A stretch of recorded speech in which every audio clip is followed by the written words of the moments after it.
బాలబడి యూనివర్సిటీ మంచి భవిష్యత్తు కోసం తెలుగు విద్యార్థులు ఇష్టపడే యూనివర్సిటీ. కాల్ 9059052378 9059052379.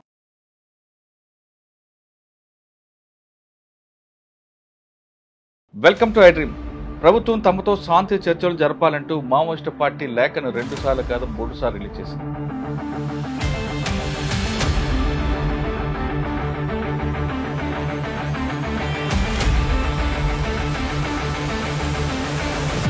కానీ ఈ నేపథ్యంలో ఆపరేషన్ కగార్ ప్రారంభమైంది.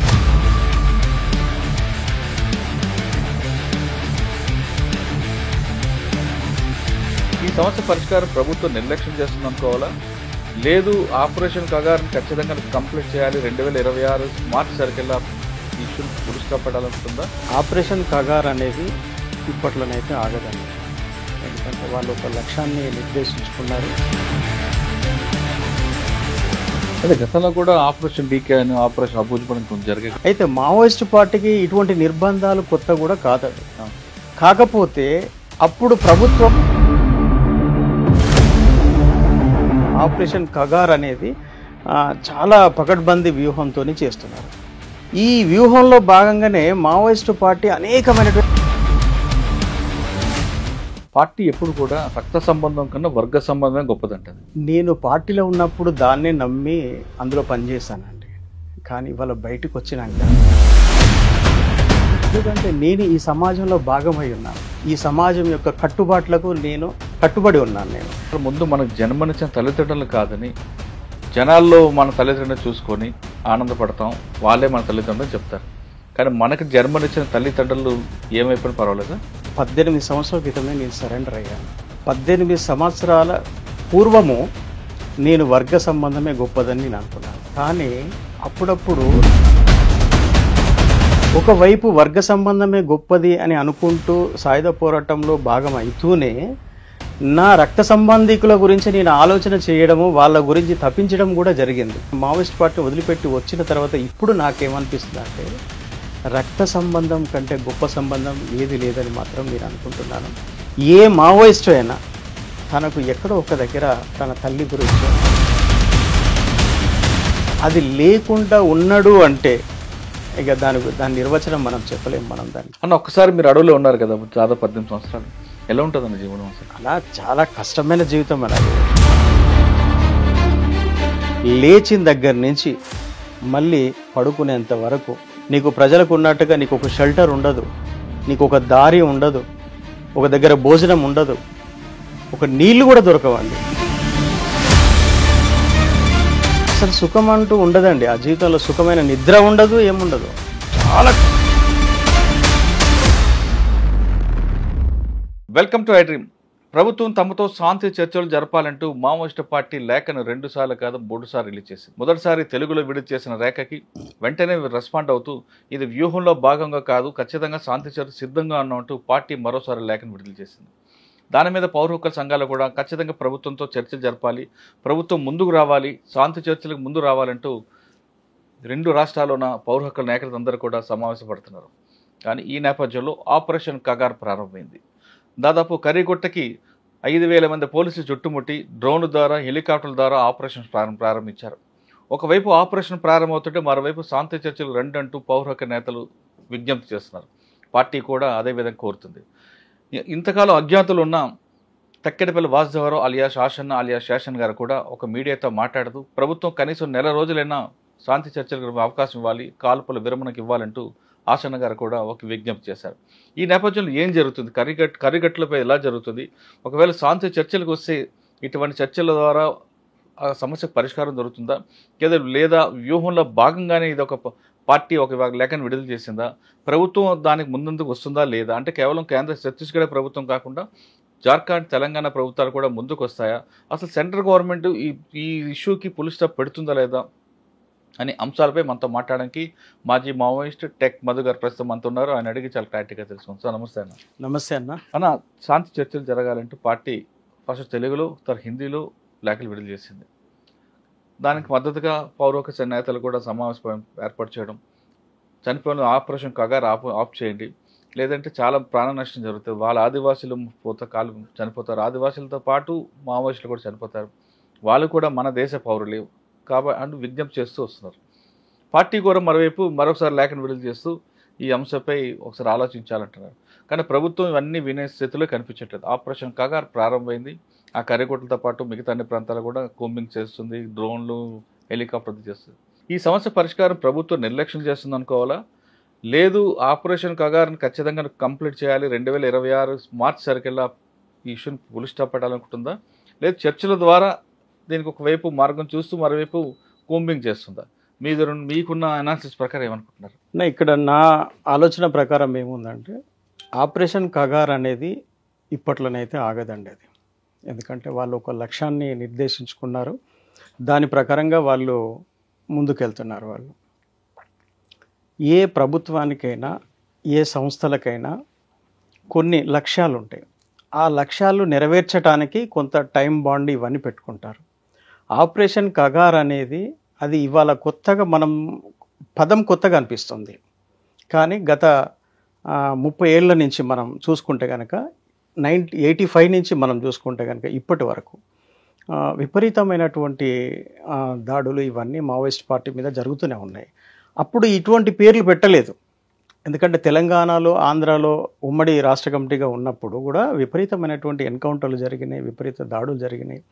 అట్లానే నార్త్ తెలంగాణలో అసలు పార్టీని ఫస్ట్ లేకుండా చేసింది నార్త్ తెలంగాణలో. అయితే ఆ టైంలో ఇటువంటి పేరుతోని ఆపరేషన్లు పెట్టలేదు. అంటే గతంలో కూడా ఆపరేషన్ డీకే అని ఆపరేషన్ అబూజ్పడం జరిగాయి. అయితే ఇక్కడ మనం ఆలోచించాల్సిందంటే నిర్బంధం అనేది మొదటి నుంచి ఉన్నది, అది ఇవాళ కొత్తగా ఏం లేదు. అయితే మావోయిస్ట్ పార్టీకి ఇటువంటి నిర్బంధాలు కొత్త కూడా కాదు అవి. కాకపోతే అప్పుడు ప్రభుత్వం అంత సీరియస్గా తీసుకోలేదు, ఎందుకంటే 45 సంవత్సరాలుగా దండకారణ్యంలో పార్టీ ఉన్నప్పటికీ కూడా ఇంత సీరియస్ ఎప్పుడు కూడా ప్రభుత్వాలు తీసుకోలేదు. ఇక్కడ కాంగ్రెస్ ప్రభుత్వం అని మనం చెప్పవచ్చు, బీజేపీ ప్రభుత్వం అని చెప్పవచ్చు. ఏ ప్రభుత్వం అధికారంలో ఉన్నా కూడా కొంత ఎఫర్ట్ అయితే పెట్టారు. కానీ ఇప్పుడున్నటువంటి ప్రభుత్వము ఆపరేషన్ కగార్ అనేది చాలా పకడ్బందీ వ్యూహంతో చేస్తున్నారు. ఈ వ్యూహంలో భాగంగానే మావోయిస్టు పార్టీ అనేకమైనటువంటి నష్టాలను చవిచూస్తూ ఉంది. ఈ సందర్భంలోనే చర్చలు అనేది ప్రతిపాదన అనేది మావోయిస్ట్ పార్టీ నుంచి ముందుకు రావడం జరిగింది. ఈ చర్చలు కొనసాగుతాయా లేదా, ప్రభుత్వం దానికి సానుకూలంగా స్పందిస్తున్నదా లేదా అనేది మనము వేచి చూడాల్సిన అవసరం ఉంది. చర్చల ద్వారా అంటున్నారండి. చర్చలు అంటే ఆదివాసుల అభివృద్ధి అనుకోవాలా, లేదా దండకారణ్యం డెవలప్మెంట్ కావాలనుకోవాలా, లేదు 45 సంవత్సరాల నుంచి మావోయిస్ట్ పార్టీ అక్కడ ఉంది కాబట్టి ఆ పార్టీ చేసిన అభివృద్ధి కార్యక్రమాలు కూడా చర్చిస్తారు. ఇక్కడ చర్చలు అనే దాని ఎజెండా అయితే ఇంతవరకు ఎవరి నుంచి రాలేదు. అంటే పార్టీ నుంచి కూడా ఎజెండా మేము చర్చలలో ఇవి పాయింట్స్ మేము ప్రస్తావించబోతున్నాము, ఈ చర్చలలో మేము ఈ అభివృద్ధి పనుల గురించి, లేదంటే ఆదివాసుల మీద జరుగుతున్నటువంటి అంటే ఇంకా వేరే వాళ్ళు ఏమనుకుంటున్నారో అది ఆ ఎజెండాను మాత్రం ఇంతవరకు అయితే వాళ్ళు ప్రస్తావించలేదు. ప్రస్తావించినప్పుడు చర్చలు ఎందుకు చేస్తున్నారు ఏంటిదనేది కూడా మనకు ఒక పెద్ద ప్రశ్న. అది శాంతి చర్చలు చేయాల్సింది, అది అవసరం కూడా. ఎందుకంటే ఇవాళ ఆదివాసీ ప్రజలు దీంట్లో చనిపోతున్నారు అనేది మనం అనుకుంటున్నాము, మావోయిస్టులు కూడా అదే చెప్తున్నారు. రైట్, ఇంట్లో ఎంతో కొంత ఆదివాసులు కూడా నష్టపోతున్నారు అనేది వాస్తవం. అది ఎందుకంటే యుద్ధం జరుగుతున్నప్పుడు అమాయకులు కూడా దాంట్లో బలైపోతుంటారు. కాబట్టి ఆ అమాయకులను సేవ్ చేయాలంటే చర్చలు చేయాలని చెప్పేసి మావోయిస్ట్ పార్టీ ఒక ప్రతిపాదన తీసుకొస్తుంది. దాంట్లో తప్పు లేదు, చర్చలు చేయాలనుకోవటంలో తప్పు. ఎందుకంటే మనది డెమోక్రసీ కంట్రీ, ఎటువంటి పరిస్థితులైనా చర్చలు నిర్వహించాలా, శాంతియుతంగా పరిష్కారం అయిపోతే మంచిదే కదా, ఇరువైపులా మంచిదే కదా. అయితే చర్చలకు ప్రాతిపదిక ఏంటిది, ఏ విషయాల మీద చర్చలు చేయాలి, ఎవరితోని చర్చలు చేయాలి, ఆ చర్చలల్లో ప్రతిఫలాలు ఎలా ఉండాలి, అంటే ఫ్యూచర్లో మళ్ళీ ఇదే హింస కంటిన్యూ అవుతుందా, లేదు ఇంతటితో ఆగిపోతుందా, ఆదివాసుల యొక్క అభివృద్ధిని మనం ఏదైతే చెప్పుకుంటున్నామో ఆ ఆదివాసుల అభివృద్ధి మీదనే చర్చలు జరగాల, ఎలా జరగాలనేది దానికి ఒక ఎజెండా అనేది కంపల్సరీ అవసరం ఉంది. అది ఏదో ఒక రోజు మావోయిస్ట్ పార్టీ బహిర్గతం చేయాలి. ఈ మధ్య మనం వచ్చిన కొన్ని ఇంటర్వ్యూస్ ఇవన్నీ చూసినా, లేకుంటే పౌరస్పందన వేదిక వాళ్ళు మాట్లాడుతున్న దాని ప్రకారం చర్చలు చేయాలి, శాంతి చర్చలు చేయాలని అంటున్నారు తప్ప ఎజెండా ఏంటిది అనేది ఎవరు ఇంతవరకు దాన్ని బహిర్గతం చేయలేదు. ఇటు మావోయిస్ట్ పార్టీ చేయలేదు, ప్రజా సంఘాల వాళ్ళు కూడా చేయలేదు. అది చేయాల్సిన అవసరం ఉంది. ప్రభుత్వం కూడా ఇప్పుడు 40 సంవత్సరాల నుంచి డీకేలో ఉంది కాబట్టి మేము ఇటువంటి కార్యక్రమాలు చేసాం, ఆదివాసుల డెవలప్మెంట్ కోసం ఇటువంటి కార్యక్రమాలు చేపట్టాం, వాళ్ళ రాజకీయ చైతన్యం కోసం ఇటువంటి కార్యక్రమం చేపట్టామని ఒక పేపర్ నోటిఫికేషన్ ఇచ్చింది ఏమన్నా? ఇంతవరకైతే బహిరంగంగానైతే మనం ఎక్కడ చూడలేదు. జంతన్ సర్కార్ ఒకటే కనిపిస్తుంది. జంతన్ సర్కార్ ఒకటి మనం వింటున్నాం మనము. అయితే అభివృద్ధికి సంబంధించి ఎక్కడా ఇంతవరకు చర్చలు అనేది లేదు.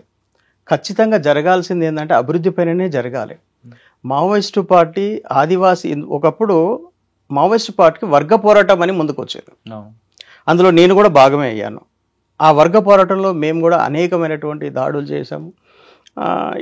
ఏ రకంగా ముందుకు తీసుకెళ్లాలనో ఆ రకంగా ముందుకు తీసుకెళ్ళాం.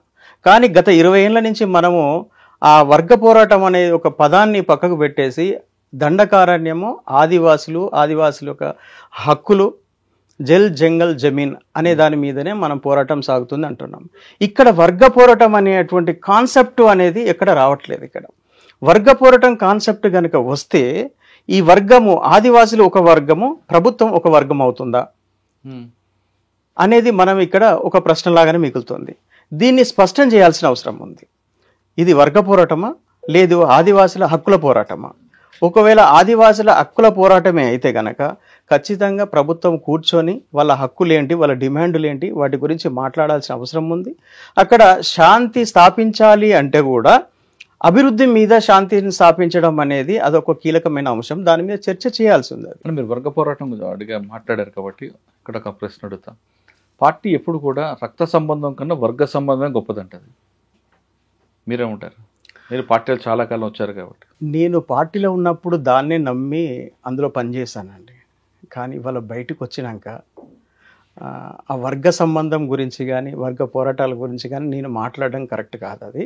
ఎందుకంటే నేను ఈ సమాజంలో భాగమై ఉన్నాను. ఈ సమాజం యొక్క కట్టుబాట్లకు నేను కట్టుబడి ఉన్నాను. నేను అదేవిధంగా రాజ్యాంగబద్ధంగా నేను ఇక్కడ జీవిస్తున్నాను నేను.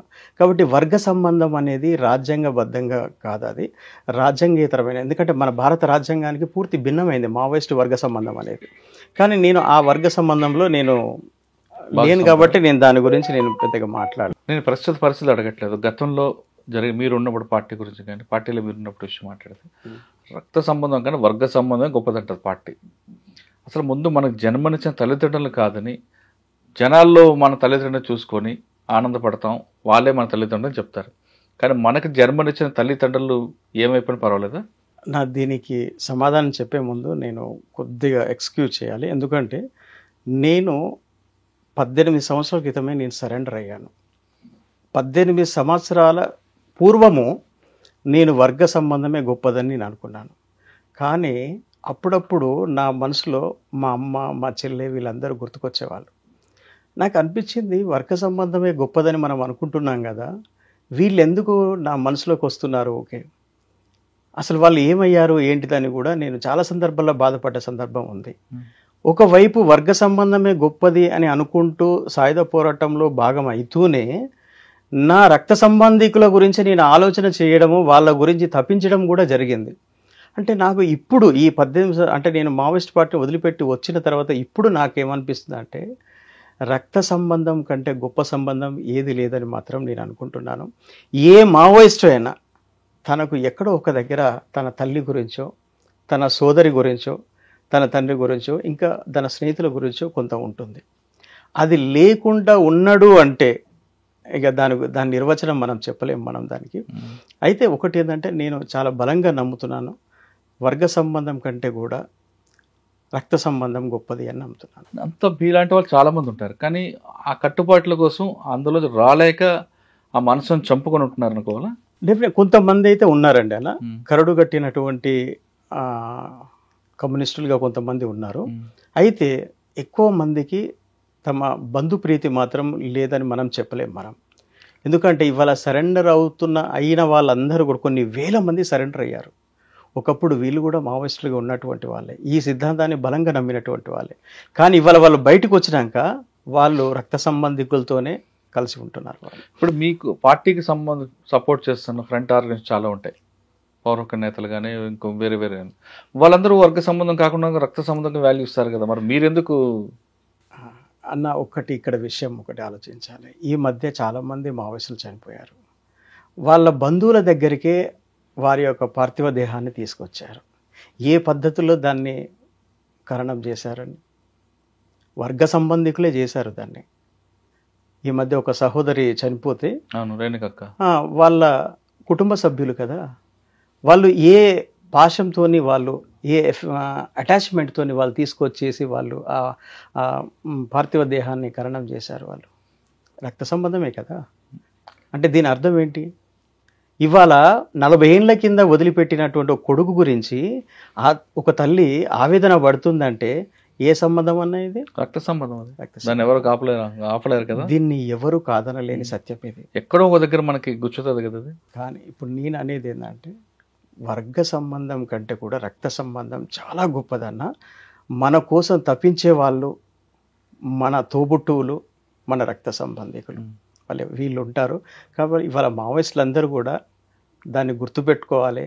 నీ పోరాటం వల్ల, నువ్వు దూరం అవ్వడం వల్ల కూడా నీ కుటుంబం ఎంత క్షోభిస్తుందో కూడా ఆలోచన చేయాల్సిన అవసరం ఉంది. అది ఆ ఆప్యాయత లేకపోతే నీవు చేసే పోరాటానికి కూడా అర్థం లేదని నేను చెప్తాను. నేను పార్టీ గురించి మాట్లాడుతుంటే ఇప్పుడు మీరు అన్నట్లుగా వాళ్ళ త్యాగాలు మాత్రం ఎవ్వరూ కాదనలేరు. మనం ఇక్కడ విలాసాలుగా ఉంటాం, వాళ్ళు ఎండనక వాననక వర్షం అనక అన్నీ అడివే వాళ్ళకి. అర్ధరాత్రి అపరాత్రి లేకుండా నిత్యంగా కంటి నిండా నిద్రకోవడం రోజులు ఉంటాయి, తాగడానికి నీళ్ళు ఉండవు. అక్కడ ఉన్న వాళ్ళందరూ కూడా ఎన్ని కష్టాలు ఉన్నాయి, మనం వయసు రీత్యా వచ్చే కష్టాలతో పాటు రకరకాల కష్టాలు ఉంటాయి. ఆ త్యాగం ఎవరి కోసం అంటే ప్రజల కోసం అంటారు. కానీ ఆ ప్రజలు దూరం అవుతున్నప్పుడు ఎందుకు త్యాగం చేయాలంట? మీరు అన్నది నిజమేనన్నా. త్యాగం అనేది చాలా గొప్పది. ఎందుకంటే మనము ఎంతోమందికి సహాయం చేస్తాం, కానీ ఒక సాటి వ్యక్తి కోసం ప్రాణం ఇవ్వడం అనేది అంతకంటే గొప్ప త్యాగం ఏం లేదు. అది గొప్ప త్యాగం, దాన్ని ఎవరు మనం కాదనలేరు. అనేక మంది సహోదరులు నా వెంట ఉండి చనిపోయిన వాళ్ళు చాలామంది ఉన్నారు. వాళ్ళు గుర్తుకొచ్చినప్పుడల్లా నాకు బాధ అనిపిస్తుంది. ఈరోజు కూడా ఎంతోమంది నాకు తెలిసిన వాళ్ళు చనిపోతున్నారు, అక్కడ బాధగానే ఉంటుంది. కానీ ఈ త్యాగము మీరు అన్నట్టుగా వృధా అవుతుంది ఇప్పుడు. ఎందుకంటే ఆ లక్ష్యాన్ని చేరుకోనప్పుడు వృధా అవుతుంది.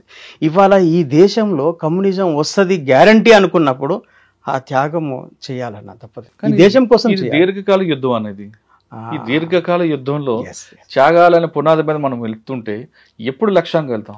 ఇది ఇప్పుడు మీరు మాట్లాడారు ఉన్నారు కదా, దీర్ఘకాలిక పోరాటము ఇలా చేస్తుంటే ఈ త్యాగాలకు ఏమైనా విలువ ఉందన్నది ఖచ్చితంగా ఇక్కడ ఆలోచన చేయాలి. సమాజం ఆలోచన చేయాలి. ఇక్కడ ఒక్క మావోయిస్టులని కాదు, ఈ సిద్ధాంతము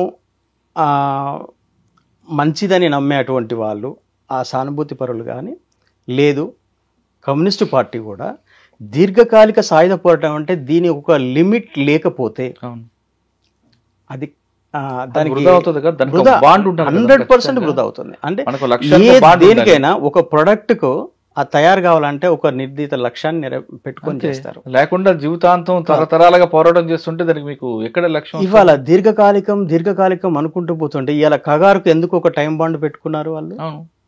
మేము కూడా దీర్ఘకాలికం పాటు మేము మావోయిస్టులతో కొట్లాడుతామని ప్రభుత్వం చెప్పట్లేదు కదా.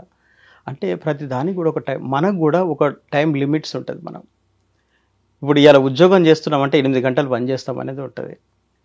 అంటే ప్రతిదానికి ఒక టైం లిమిట్స్ ఉంటుంది. ఆ లిమిట్స్ లేకుండా పోతే అది విచక్షణ లేకుండా అయిపోతుంది. అది మీరు అన్నట్టు దీర్ఘకాల సాయుధ పోరాటం అనుకున్నా ఒక తరం తర్వాత ఇంకో తరం, ఆ తరం వాళ్ళ ఆ కుటుంబాలు రావట్లేదు, బయట వాళ్ళు వస్తున్నారు, వాళ్ళ మనస్తత్వం మారుతుంది, వాళ్ళ ఆలోచనలు మారిపోతున్నాయి. ఇంకా మీ లక్ష్యం ఎప్పుడు నెరవేరుతుంది? ఇంకా అన్న దీర్ఘకాలికం ఏ పోరాటం జరగలేదన్న. మావో ఏ టైంలో దీనికి ఆ పేరు పెట్టాడో కానీ ఆయన కూడా దీర్ఘకాలికం చేయలేదు. అది 1921లో స్టార్ట్ అయిన కమ్యూనిస్ట్ పార్టీ చైనాలో 48 వరకు కంప్లీట్ చేసిందన్న. అక్కడ అంటే ఎంత 27 ఇయర్స్లో అక్కడ ఫినిష్ అయిపోయింది. అక్కడ ఇక్కడ 45 ఏళ్ళు మనం చేస్తున్నాం. ఇక్కడ ఇది అవసరమా లేదా అనేది కూడా ఆలోచించాలి. అది ఇంత సుదీర్ఘకాలం పాటు సాగే పోరాటము ఈ భారతదేశానికి అవసరమా లేదా అనేది కూడా చర్చ చేయాల్సిన అవసరం ఉంది. అది అంటే మీరు చెప్తున్నట్టు సుదీర్ఘకాలం చేస్తున్న పోరాటం కేవలం అడవుల వరకు మాత్రమేనా? మిగతా ఎవరు బడుగు బలహీన వర్గాలు ప్లెయిన్ ఏరియాలు లేరా? వాళ్ళ వైపు మీకు చూడరా పార్టీ?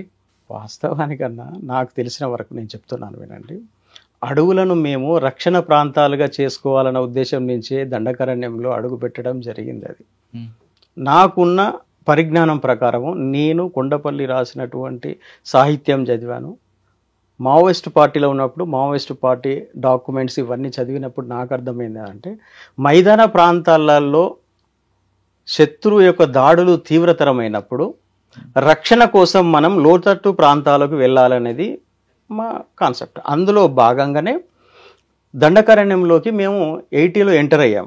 ఇటు మైదాన ప్రాంతాల్లో దళాలు మొదలుపెట్టినప్పుడే దండకారణ్యంలో కూడా మొదలుపెట్టి చేసాం. అది రక్షణ ప్రాంతంగా ఉంచుకోవాలని. కానీ ఇవాళ మైదాన ప్రాంతాల్లో పూర్తిగా ఉద్యమం లేకుండా పోయింది. ఆ దండకారణ్యం ఏదైతే లోతట్టు ప్రాంతం ఉందో, అడవి ప్రాంతం ఉందో అక్కడ మాత్రమే మిగిలింది. ఇవాళ అక్కడ కూడా పునాదులు లేకుండా పోతున్నాయి. అంటే మేము ఏదైతే ఆ రోజు ఆలోచించామో ఇది తప్పు అనేది ఇవాళ తేలిపోతున్నది. ఇది ఈ కగారు అనే ఆపరేషన్ అనేది ఇంతటితో ఆగుద్దని మనం అనుకోవటానికి వీల్లేదు. ఇది కంటిన్యూగా ప్రభుత్వం తన లక్ష్యాన్ని అది నెరవేర్చి ఉండదు.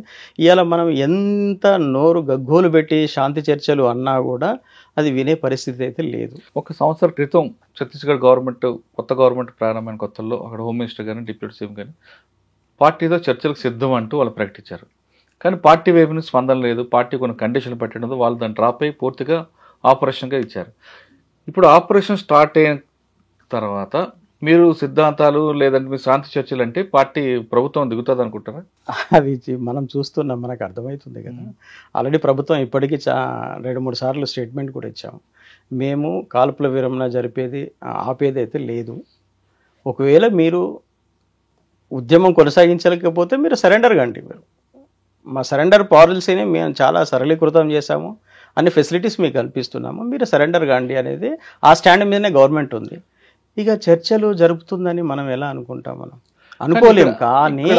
కానీ ఇక్కడ ఏమవుతుందంటే కొన్ని ప్రజాస్వామిక శక్తులు ప్రజాస్వామ్యంలో హింస వద్దు అనుకునే వాళ్ళు రిక్వెస్ట్ చేస్తారు ప్రభుత్వాన్ని, అయ్యా మీరు చర్చలు జరపండి, వాళ్ళు మన పిల్లలే, ఈ రక్తపాతం ఎందుకు, వాళ్ళ డిమాండ్స్ ఏంటో మీరు మాట్లాడండి, వాళ్ళని జనజీవన స్రవంతిలోకి తీసుకురండి అని చెప్పేసి కొంతమంది ప్రజాస్వామిక శక్తులు ప్రపోజల్ తీసుకొస్తుంది గవర్నమెంట్ దగ్గరికి. ఇవాళ అదే జరుగుతుంది. అది కరెక్ట్. ఎలా స్పందిస్తుంది? ప్రజాస్వామ్య శక్తులు సిఆర్పిఎఫ్ దళం మీద 71 మంది చనిపోయినప్పుడు కానీ, బిఎస్ఎఫ్ క్యాంప్ మీద కొట్టినప్పుడు కానీ మరి అప్పుడు పార్టీ వైపు ఈ సూచన తీసుకెళ్ళదు కదా.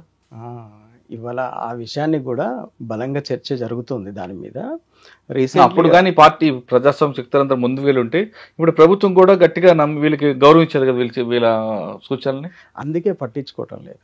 ఇప్పుడు రెండు వైపులా బ్యాలెన్స్గా ఉండాల్సినటువంటి పౌరస్పందన వేదిక రెండు వైపులా బ్యాలెన్స్గా లేదు. అంటే పోలీసులకి హక్కులు ఉండవా?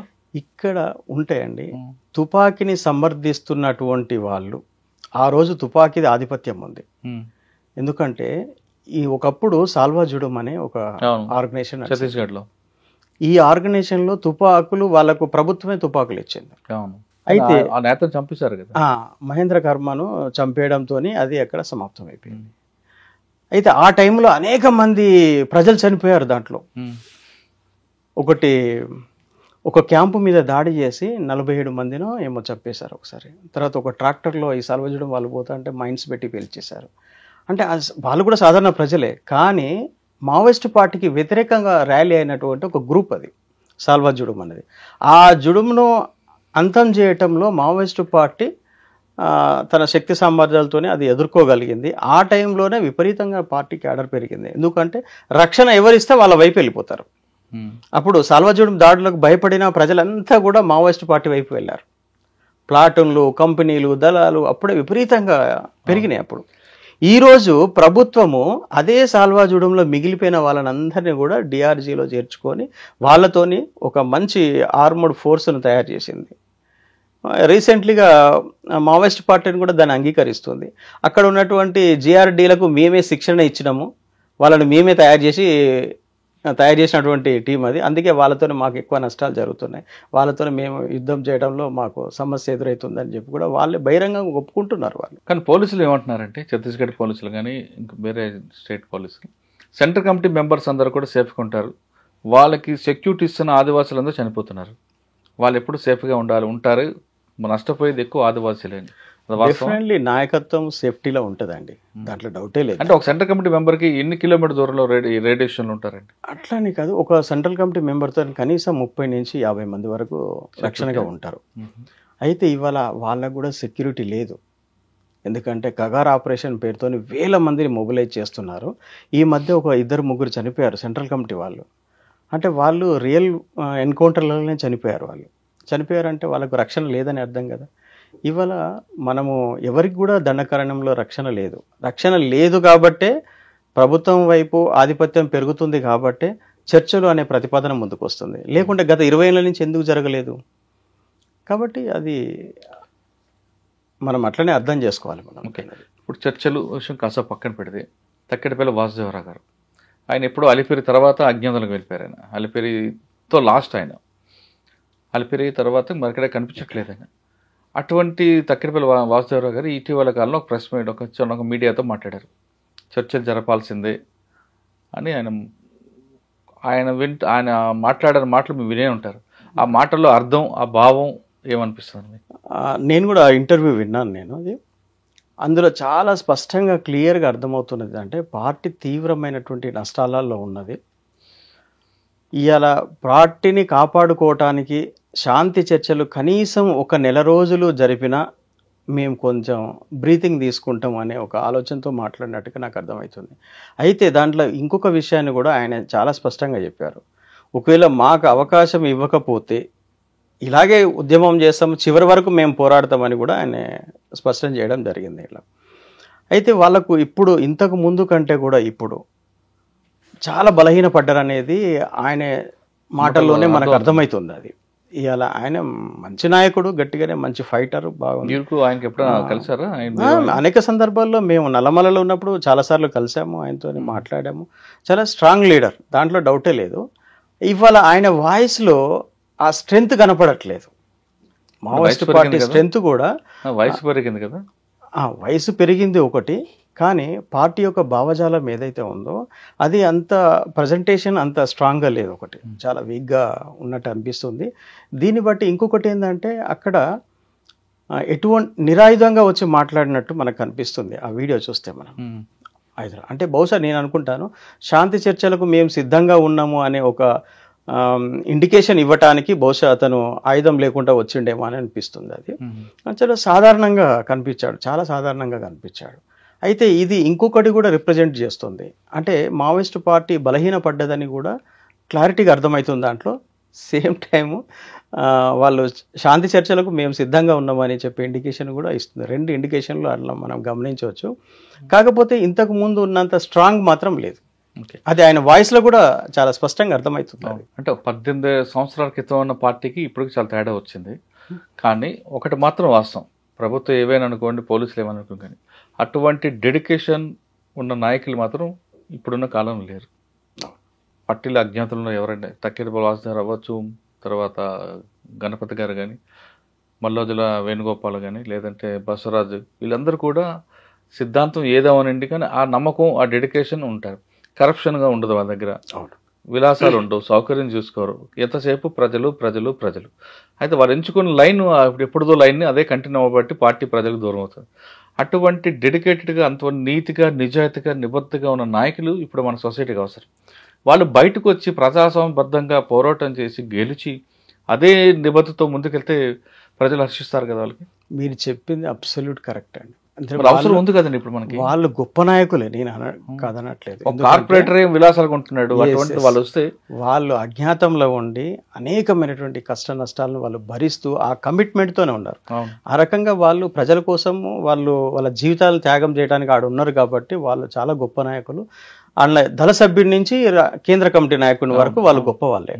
కానీ ఆ సిద్ధాంతము ఫలించినప్పుడు వాళ్ళ త్యాగాలు అన్ని వృధా అయిపోతుంది. పందా మార్చుకోవచ్చు కదా. మీరు అన్నట్లుగా పందాను మార్చుకుంటే మాత్రం వాళ్ళు గొప్ప నాయకులుగా స్థిరపడిపోతారు. ప్రజలు వాళ్ళని హర్షిస్తారు కదా. వాళ్ళ సిద్ధాంతం వేరు, వాళ్ళ లైన్ వేరు ఉంటుంది, వాళ్ళకి విలాసాలు ఉండవు, కరప్షన్ ఉండదు. కాబట్టి నిజమే మీరు అన్నది, నాకు చాలా హ్యాపీగా అనిపిస్తుంది మీరు ఇట్లా మాట్లాడటము. వాళ్ళకు ఈ మెసేజ్ వెళ్ళాలి. వాళ్ళకు ఒకవేళ వాళ్ళు ఈ ప్రజాస్వామిక వ్యవస్థలోకి వాళ్ళు వచ్చి ఒక రాజ్యాంగబద్ధంగా గనక వాళ్ళు ప్రజల పక్షాన్ని నిలబడి కనుక పని చేయగలిగితే నిజంగా వాళ్ళు ప్రజలకు గొప్ప సేవ చేస్తారు, దాంట్లో డౌటే లేదు వాళ్ళకు. ఇప్పుడు గాజర్ల రవి, గాజర్ల అశోక్, అందరు వాళ్ళని ఇంకొక ఆయన చనిపోయారు, ఒక ఆయన అజ్ఞాతంలో, ఒక ఆయన బయటకు వచ్చాడు.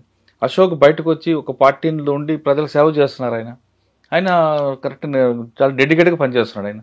అదేవిధంగా అజ్ఞాతులు ఉన్న వాళ్ళ అన్న కూడా రావచ్చు కదా, గాజర్ల రవి రావచ్చు, డెఫినెట్లీ రావాలి వాళ్ళు కూడా. ఎందుకంటే వ్యక్తులుగా వచ్చి మేమేం చేయలేమండి. వ్యక్తులుగా ఇప్పుడు గాజర్ల అశోక్ కానీ ఇంకెవరైనా కూడా వ్యక్తులుగా వచ్చి బయట మామూలు జీవితాన్ని గడుపుతున్నారు. నేను కూడా వచ్చి మామూలుగా జీవితాన్ని గడుపుతున్నాను. కానీ ఒక పార్టీ పరంగా ఒక లీగలైజ్ అవుతే గనక ఈ దేశానికి గొప్ప సేవ చేసే వాళ్ళలో వాళ్ళు కూడా ఉంటారు. వాళ్ళు నాకున్న సమాచారం ప్రకారం ప్రజలు కూడా అటువంటి వాళ్ళని కోరుకుంటున్నారు. అవును, ఇవాళ వాళ్ళు కమిట్మెంట్ ఉంటుంది. వాళ్ళు మిగతా పొలిటీషియన్స్ అంతా కార్పొరేటర్గా సర్పంచ్కి వచ్చిన వ్యక్తి కూడా ఫార్చ్యూనర్ కార్లో విల్లాలో తిరుగుతుంటాడు. కానీ వాళ్ళ త్యాగాలకే వాళ్ళు కేరా పెట్టరేస్ వాళ్ళు. కాబట్టి వాళ్ళు ఖచ్చితంగా మీరు అన్నట్టుగా ఆ నాయకత్వం గనక ఈ జనజీవన సవంతిలో గనక వచ్చేసి మంచి పొలిటీషియన్గా గనక ఇక్కడ ఉండగలిగితే గనక ఈ దేశానికి గొప్ప నాయకులుగా ఉండిపోతారు వాళ్ళు. వాళ్ళంత కమిట్మెంట్తో ఉన్నటువంటి వాళ్ళు. ఎందుకంటే మేము ఎప్పుడో 18 ఏళ్ల క్రితం వచ్చాం మేము, కానీ వాళ్ళు ఇంకా దాంట్లో కొనసాగుతున్నారు. అంటే ప్రజల కోసం ఏదో చేయాలి అనే నిస్వార్థమైనటువంటి త్యాగం ఉంది వాళ్ళలో. అటువంటి నాయకులు బయటికి రావాలి. మీరు అన్నట్టుగా వాళ్ళు బయటికి వచ్చి గనక ఈ అంటే రాజ్యాంగబద్ధంగా మన దేశానికి రాజ్యాంగం ఉంది ఇక్కడ. ఈ రాజ్యాంగబద్ధంగా మీరు పనిచేసి పార్లమెంట్లో మీ వాయిస్ను వినిపించి ప్రజలకు ఏ రకంగా చేస్తే ఈ దేశం అభివృద్ధి అవుతుంది, ప్రజలు అభివృద్ధి అవుతారు అనే విషయాన్ని మీరు చేయగలుగుతారు. గెలిచి ఆ విలాసాలకి దానికి దూరకుంటే మిగతా వాళ్ళు పొలిటీషియన్ అందరికీ ఆయన రోల్ మోడల్ అవుతాడు. ఎస్, ఎగ్జాక్ట్లీ అవుతారు, డెఫినెట్లీ అవుతారు దాంట్లో. కానీ వాళ్ళు ఆ పని చేయట్లేదు. ఎందుకంటే వాళ్ళు తుపాకీ గొట్టం ద్వారానే రాజ్యాధికారం వస్తుందని నమ్ముతున్నారు. కాబట్టి ఈ రాజ్యాంగబద్ధమైనటువంటి ఈ ఈ చదరంగంలోకి వాళ్ళు రావట్లేదు. కానీ మీరు అన్నట్టుగా ఎంతకాలం సుదీర్ఘకాలం అంటే దానికి అంతం లేని సుదీర్ఘకాలంలో వాళ్ళ త్యాగాలు వృధా అయిపోతున్నాయి. రైట్, మీరు చెప్పింది కరెక్ట్ అన్న. ఇప్పటికైనా కూడా మావోయిస్ట్ పార్టీ ఆలోచించి పార్టీని లీగలైజ్ చేయడమా, లేదు కొంతవరకైనా కూడా మీరు ప్రజాస్వామ్యంలోకి వచ్చేసి మీరు ఒక ప్రాంతాన్ని ఎన్నుకొని ఆ ప్రాంతంలో ఎమ్మెల్యే మీరే కాండి, ఎంపీ మీరే కాండి, అక్కడ సర్పంచ్ కాండి, ఎవరైనా సరే, అంటే స్థానిక సంస్థల్లో మీరుండేసి ప్రభుత్వం నుంచి వస్తున్న నిధుల్ని ఖచ్చితంగా అక్కడ అమలు చేయించగలిగితే కనుక ఆ ప్రాంతం అభివృద్ధి అవుతుంది. ప్రజలు మిమ్మల్నే కోరుకుంటారు. అరే, ఏ ఐడెంటిటీ లేనటువంటి ఆ కేజ్రీవాల్ లాంటి వాళ్ళు ఢిల్లీలో 10 ఏళ్ళు పరిపాలన కొనసాగించారు. ఆయన దేనికోసం వచ్చాడు? ఆయన నిజంగా వాళ్ళు కానీ బయటకు వచ్చి ఒక నాయకుడిగా ప్రజాస్వామ్యం నిలబడితే ప్రజలు కూడా గెలిపించే సిద్ధం ఉన్నారండి. అరే 100% అండి, నేర్చుకుంటారు. ఎందుకంటే ఖర్చులు ప్రజలు డబ్బులు అనేది వాళ్ళకి చాలా కేర్ఫుల్ గా చూస్తారు. చెప్తున్నాయి కదండి, వాళ్ళు గొప్ప నాయకులే. వాళ్ళు ఈ రోజు కూడా గొప్ప నాయకులే. కాకపోతే వాళ్ళు ప్రజాస్వామ్యంలోకి వచ్చి ప్రజాస్వామ్యబద్ధంగా కనుక వాళ్ళు నాయకులుగా ఉండి ప్రజలకు నాయకత్వం వహిస్తే చాలా అభివృద్ధి సాధించగలుగుతారు. ప్రజలకు మేలు జరుగుతుంది, మంచి మేలు జరుగుతుంది.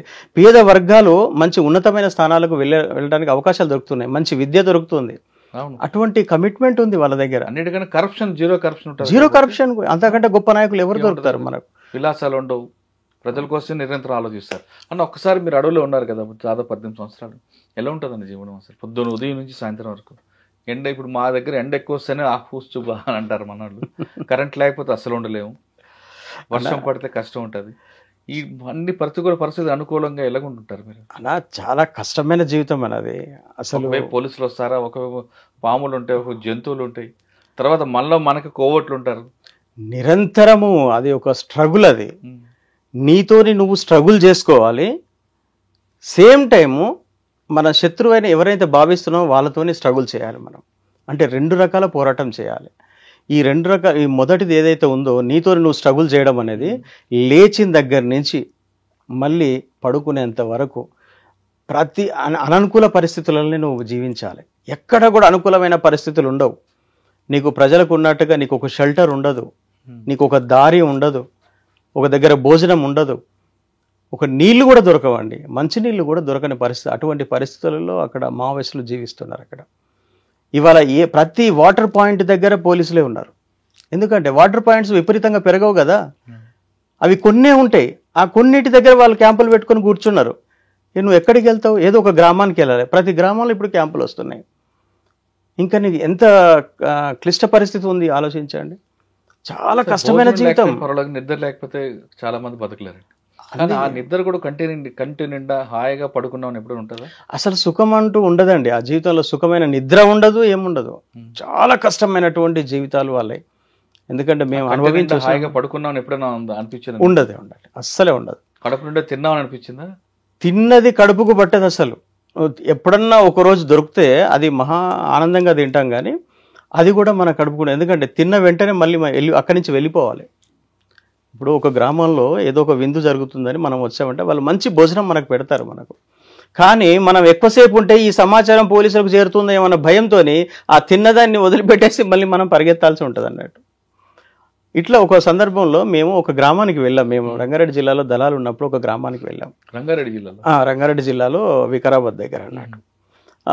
అక్కడ అదొక చిన్న గ్రామం, అది ఆ గ్రామం అంతా కూడా అడవి ఆనుకొని ఉంటుంది అన్నట్టు. ఆడ గ్రామ దేవత జరుగుతుంది అక్కడ. దానికి ఒక 20-30 మేకల్ని అక్కడ వాళ్ళు కోసి పెద్ద ఎత్తున భారీ ఎత్తున చేస్తున్నారు. ఆ పక్కన మేము ఉన్నాం కాబట్టి మేము కూడా వీళ్ళు ఎలా చేస్తున్నారో అని చెప్పి మా దళం కూడా అక్కడికి వచ్చింది అన్నట్టు.